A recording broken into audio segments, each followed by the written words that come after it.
Libra, this is for you. November 24, 2024. Libra. Kumusta na kayo guys? Libra. Kayo ba ay nasa mabuting kalagayan guys? Okay. Mga message mo sa mga Libra today. Message mo sa mga Libra. Thank you. Hey, Libra. Meron ditong mang-aamo sa'yo or hihingi ng sorry. Something, Libra, may gusto sa inyong humingi ng sorry. Forgiveness ay mahalaga, guys, para sa parte ng iyong paghihiling. I-forgive mo yung sarili mo unang-una at ang mga tao nagbigay ng pasakit sa'yo o sakit ng iyong kalooban. Hindi man to madaling gawin, but kung gusto nyo lang magpatawad is mas maganda kung mas maaga para maging maayos ang inyong mga gagawin sa buhay o paplanuhin sa inyong future. Okay? O kasalukuyan nyo na. Libra, message mo sa mga Libra na nandito sa reading. Take you spirit.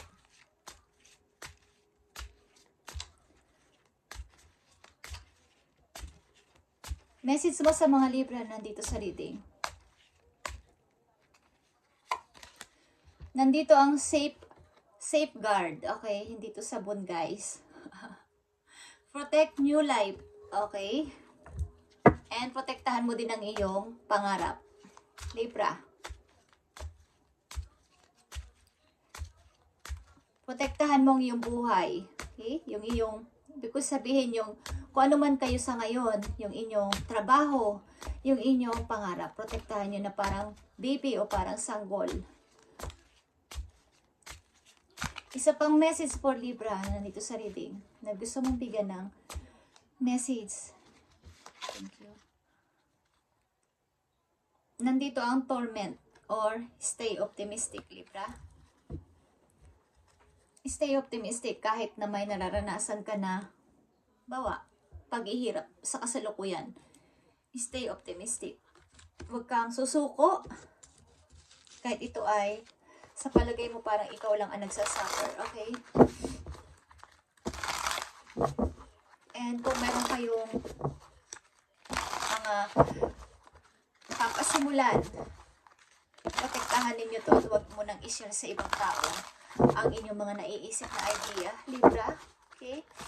Protektahan nyo ang inyong mga plano. Okay. Para sa Libra na nandito sa reading, November 24, 2024, bigyan mo sila ng tamang mensahe. Today, sa mga Libra, ito ay general reading, guys. Para sa mga Libra, I need 3 messages dito sa kanilang reading today. Anong gusto mong sabihin sa kanila at bigyan mo sila ng tamang mensahe. Knight of Pentacles is here. Ibig sabihin nito, ang ilan sa inyo ay naghahanap ng magandang opportunity sa ibang lugar o maghahanap. Plano nyong maghanap ng bagong trabaho, bagong mapagkakakitaan o bagong, halimbawa, bagong place na pagtatrabahuhan. Ilan sa inyo nagpaplano, guys. Okay? Nandito ang Ace of Pentacles. Okay, ito ay isang big offer. Maaaring ito ay nangyayari na sa inyo. May magandang offer ang kapalaran sa inyo, Libra. At nandito din naman ang the temptation. Something na baka may kumuha ng inyong magandang opportunity. So, kaya nandito ang protect new life and protect dreams. Ibig sabihin yung pagbabago ninyong buhay at saka ang inyong pangarap sa kasalukuyan na papasimulan o sisimulan pa lang o plano pa lang ay inyo nang protektahan. Sapagkat may nagbabadyang gustong mangialam sa inyo o maaring nagmamanman sa inyo. Something like that. Okay, yeah. Kayo ay nakatakdang maging matagumpay sa buhay. Queen of Pentacles is here. But, katulad na sinabi ko, protect your dreams, protect your life.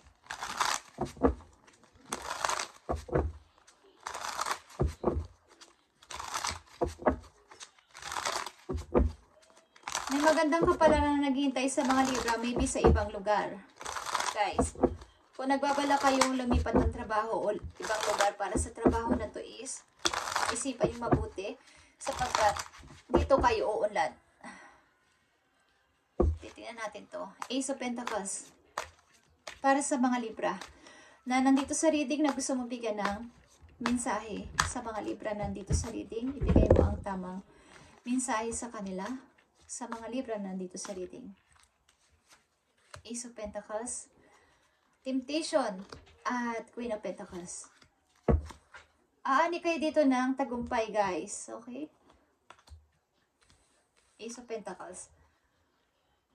Yeah. Mari ito ay offer ng isang tao na may gustong i-build kasama ka. Okay? Mari ito ay dadalaw sa'yo. Hindi ko alam kung binibigyan kanya ng offer na pakasalan kita, Libra. Yeah, the world is here.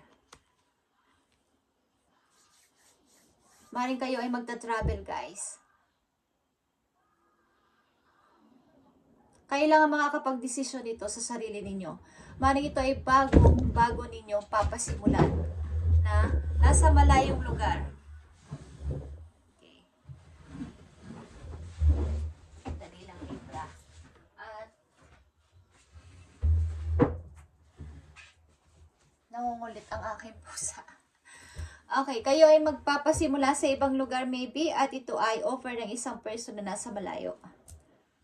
Nandito ang Queen of Pentacles and Queen of Wands. Dalawang personalidad dito na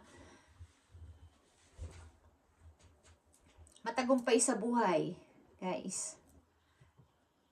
Ingatan ninyo itong pangarap na to, halimbawa kayo ay may magandang news na matatanggap galing sa isang person, is ito ay ingatan ninyo, wag mo nang ipagsasabi sa iba, baka kayo ay masabotahe, okay?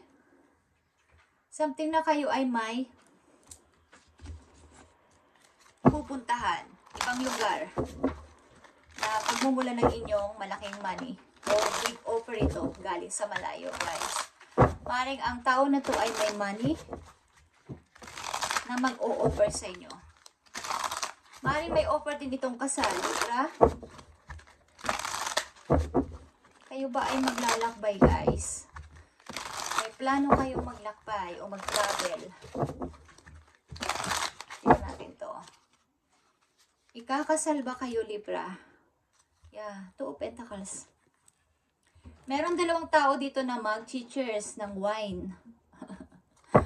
Maaari din kayo ay naglilimbo sa dalawang person sapagkat ito ay big offer. Maaaring may nag-aalok sa inyo ng kasal. At ito ay nasa balayo, guys. Maaaring may money ang person na to. Hindi ko alam kung kayo ay aayain itong mag-date. Libra, maaaring bibisitahin ka nito para kayo ay mag-meet at mag-date. Guys, kayo ay ikakasal sa person na to maybe. Four of Wands again is here. Hindi ko alam kung obsessed ang tao na to sa inyo, guys, o ma-obsess.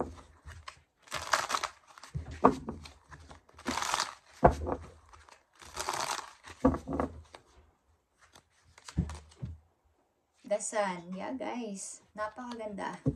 Ito na yung hinihintay ninyong happiness at pag-unlad sa sarili mo. Pag-unlad sa yung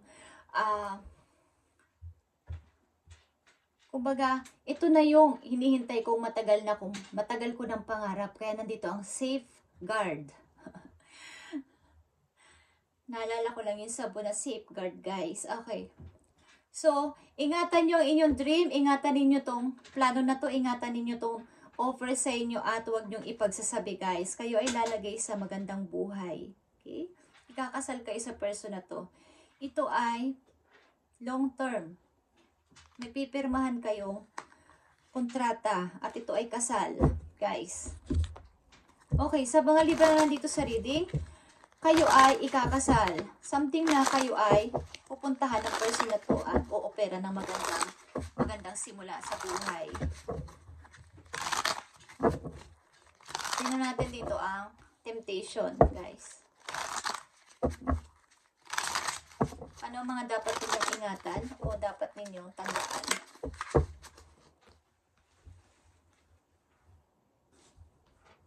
Like I said, guys, ang inyong pangarap, ang inyong plano, ang inyong idea, wag nyo munang ipagsasabi kahit kanino. This time.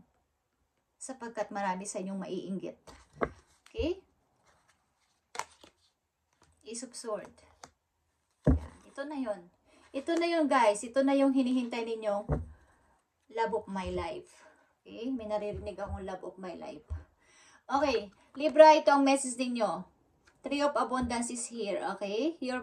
Your passions will lead to your divine life purpose. Do what you love and have confidence in your talent. Libra, learn everything there is to know about your interest by taking classes, getting a mentor, or teaming up with like-minded people. Okay, guys. Maaring mas ititrain nyo pa ang sarili niyo dito sa talent ko. Anong meron talent kayo ngayon at skills ay ititrain nyo pa ng mabuti para sa inyong ipag-grow pa sa sarili. Okay? Meron dito magmi-meet na 2 person.